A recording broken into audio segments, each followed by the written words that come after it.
Olá! A gente está acostumado a ver essas celebridades brilhando nos holofotes, né? Mas hoje, vamos puxar a cortina para dar uma olhada no que a fama muitas vezes esconde. Um passado bem sombrio e, acredite, até criminoso. Olha só o nosso roteiro. Primeiro, a gente vai entender esse tal lado oculto da fama.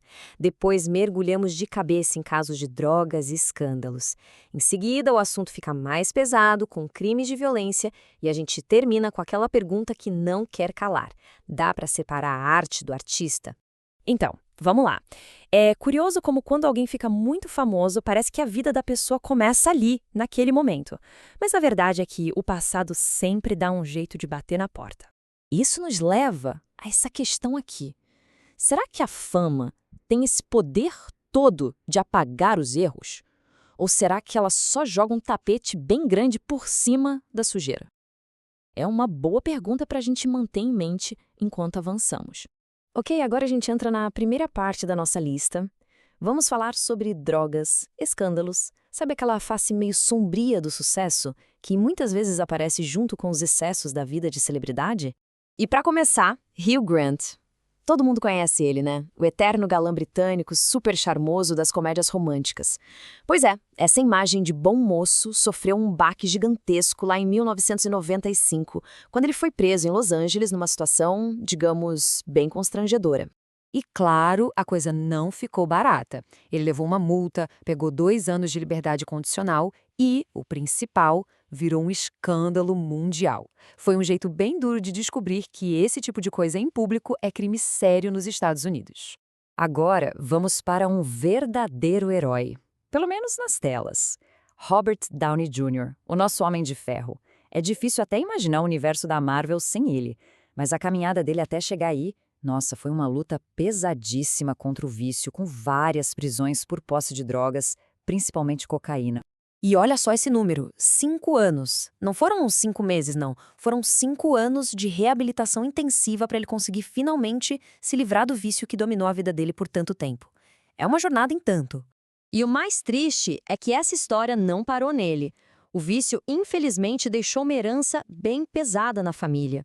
O filho dele, o Índio, também acabou enfrentando os mesmos problemas e chegou a ser preso pelo mesmo motivo, posse de cocaína. Agora, essa aqui é de cair o queixo. A voz do Buzz Lightyear, ao infinito e além. Quem ia imaginar que o Tim Allen, um cara super famoso por papéis de família, tem no currículo um crime seríssimo. E não foi pouca coisa não, viu? Foi tráfico de drogas. 650 gramas de cocaína. Para se ter uma ideia, isso é mais de meio quilo. Com essa quantidade, não tem como argumentar que era para uso pessoal, né? A acusação foi direta. Tráfico pesado. E a situação era tão grave que a sentença inicial que ele ouviu foi de prisão perpétua. Pois é, parece que o ao infinito e além quase se tornou uma realidade bem sombria para ele. A ironia é pesadíssima. Então, como é que ele não está preso até hoje? Simples, ele fez um acordo. Entregou os nomes de outros traficantes. Com isso, a pena perpétua virou 7 anos, e no final ele cumpriu pouco mais de 4 e saiu. Ok, agora a conversa fica mais séria. A gente vai sair dos escândalos de drogas para entrar num terreiro bem mais pesado, o de crimes de violência. Aqui, a sombra fica de fato muito mais escura. Mark Wahlberg, hoje um dos maiores nomes de Hollywood. Mas a adolescência dele em Boston foi outra história. Bem antes da fama, ele era figurinha carimbada na delegacia, com dezenas de ocorrências. E não eram coisas leves, não. Estamos falando de acusações de ataques com motivação racial e até cumplicidade em molestamento. Um passado bem difícil de conciliar com a imagem que ele tem hoje. Agora um caso em que a arte imita a vida de um jeito perigoso. Charlie Sheen. Aquele personagem dele em Two and a Half Men, famoso pelos excessos, não era tão diferente da vida real. E esses excessos todos culminaram numa prisão por violência doméstica em 2009. O relato da esposa dele na época é de arrepiar. Ela o acusou de ameaçá-la com uma faca no pescoço. Uma acusação gravíssima. A consequência? 30 dias em um centro de reabilitação. Só. E agora chegamos, sem dúvida, no caso mais pesado de todos. Mike Tyson. Uma lenda do boxe, um ícone de força e ferocidade. Mas, em 1991, A carreira dele foi interrompida por uma condenação criminal que chocou o mundo inteiro. Os fatos do caso são bem diretos. O crime, estupro. A vítima, Desiree Washington, uma jovem de 18 anos. O relato dela foi de que Tyson a atacou e ignorou completamente os pedidos dela para que parasse. E com base nisso, o tribunal o considerou culpado. Como resultado, a pena foi de 3 anos. 3 anos atrás das grades para o campeão mundial dos pesos pesados. Um momento que, obviamente, marcou a vida e a carreira dele para sempre.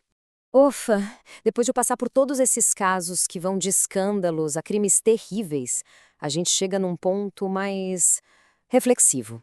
Uma questão que vai muito além de cada um desses artistas. Dando uma olhada nesse resumo, fica claro o espectro do que a gente viu, né? Começa com um ato libidinoso, passa por posse de drogas, tráfico, agressão, violência doméstica e termina em estupro.